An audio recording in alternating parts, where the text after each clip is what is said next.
Pergunta simples, resposta complicada. Atlântida existiu mesmo, ou foi apenas o primeiro grande thread conspiratório da história humana?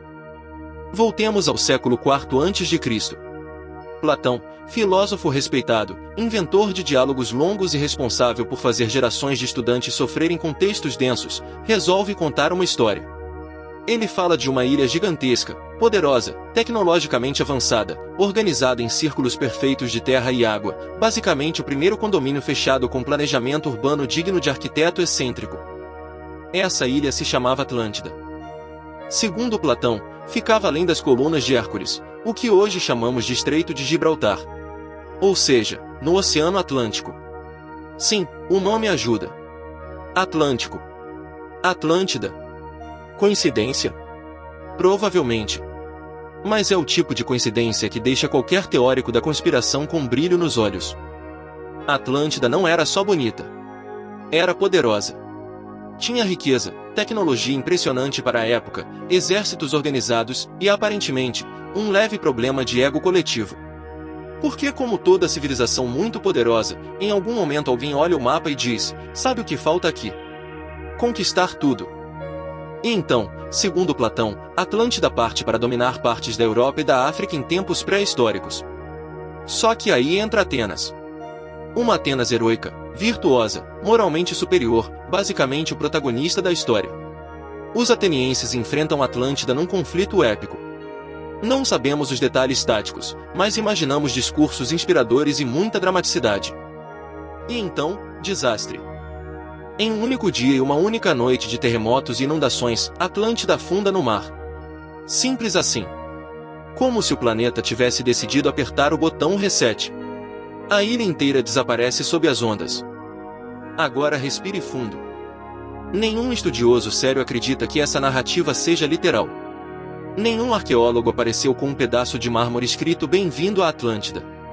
Nenhum submarino encontrou ruínas circulares perfeitas com placa de estacionamento para triremes. Para a maioria dos historiadores, a história é uma alegoria política criada por Platão para falar sobre moralidade, poder e decadência. Mas é aqui que a coisa começa a ficar divertida. Porque se tem uma coisa que a humanidade ama, é pegar um mito e perguntar: e se? E se Atlântida fosse real? E se Platão tivesse acesso a documentos antigos? E se ele tivesse conversado com sacerdotes egípcios que sabiam mais do que contaram? E se alienígenas? Calma. Não estamos dizendo que foram alienígenas. Mas também não estamos dizendo que não foram. Afinal, toda boa teoria conspiratória precisa pelo menos de uma nave espacial estacionada discretamente atrás de um templo antigo. Alguns sugerem que Atlântida pode ter sido inspirada na civilização minoica, que floresceu na ilha de Creta até cerca de 1400 a.C. Os minoicos eram avançados, marítimos, sofisticados. Tinham palácios complexos como o de Knossos, cheios de corredores e estruturas que fariam qualquer turista moderno se perder.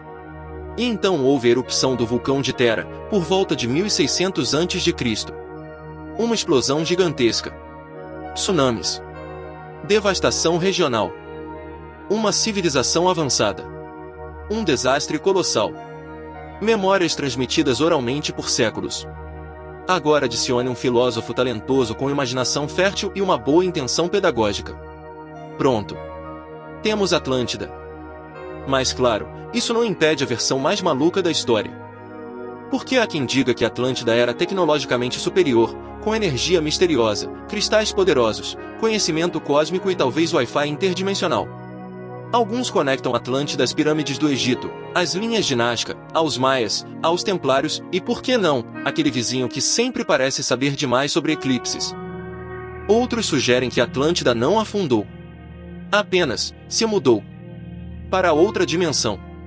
Ou para o fundo do oceano onde ainda estaria intacta, esperando o momento certo para retornar. Talvez com trânsito organizado e tudo. Mas aqui está o detalhe importante: historicamente falando, não há evidência concreta da existência de Atlântida como descrita por Platão. O que existe é texto filosófico. E um excelente exemplo de como histórias podem ganhar vida própria.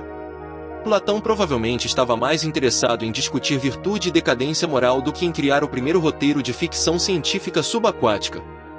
E, no entanto, 2 milênios depois, ainda estamos aqui, perguntando se uma ilha mitológica afundou de verdade. O que talvez diga mais sobre nós do que sobre a Atlântida. Talvez a verdadeira Atlântida seja nossa necessidade de acreditar que existiu algo extraordinário, perdido, misterioso, maior do que nós. Ou talvez seja só uma ótima história bem contada por um filósofo grego que jamais imaginou que um dia alguém estaria conectando sua metáfora política com alienígenas cósmicos. No fim das contas, Atlântida provavelmente nunca existiu como cidade real e afundada. Mas como ideia?